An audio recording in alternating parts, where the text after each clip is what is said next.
Hey, Chris Thurman here again, Bledsoe Creek State Park, Park Manager with Tennessee State Parks. Today we're going to talk a little bit about utility tractor safety.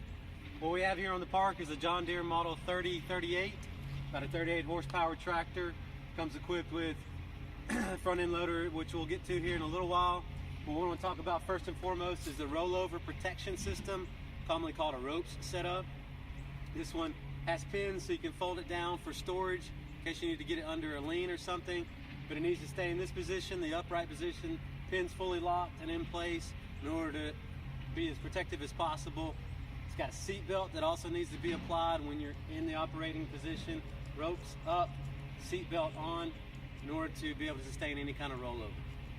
All right, here we are at the back of the tractor.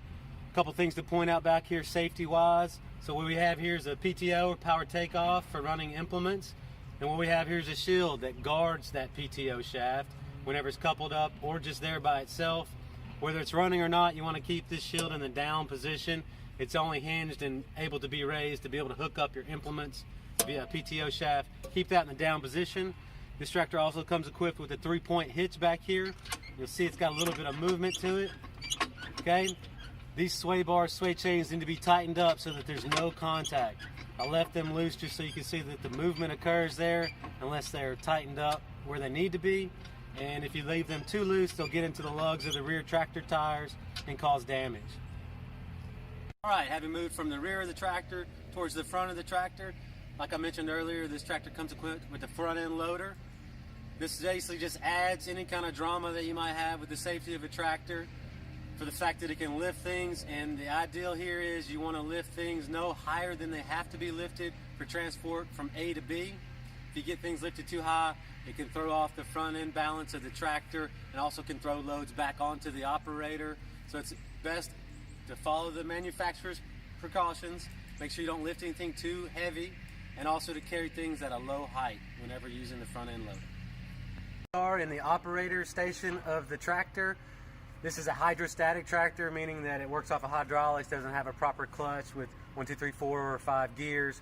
It basically just power forward, power backwards through a hydrostatic transmission. This particular tractor, and a lot of others just like it, have to be started while the controls are in neutral. You've got a low, neutral, high, so make sure you have it in neutral. Park and brake is engaged, fully on right here. When you go to turn on the tractor, you'll see the park and brake light up, let you know that the park and brake is on. If you go to try to start it in one of those gears, nothing happens when you turn the key. So stick it back in neutral. It should be able to be cranked. Double check your gauges are where they're supposed to be. Nothing's running too hot. Has oil pressure. When you're ready to go either in high or low gear, out of neutral, in order to go about your way and do your work. All right, here we are again back in the operator station of the tractor. There you can see the parking brake light is illuminated. Also, I wanted to point out RPMs, proper PTO RPMs, and where it should register on your RPM gauge on the tractor. So here we are at idle, okay? This symbol here is a PTO shaft symbol, which means you should be up at 2,500 RPM when you begin to operate something out the back, such as a bush hog or finishing mower. Lastly, when we operate around here, we like to turn on the hazard lights to make sure we're as visible as possible for any kind of visitation or anything in the park. Of course, we're always looking out for people and stopping for people when we're operating the tractor, but every now and then somebody will slip up on us.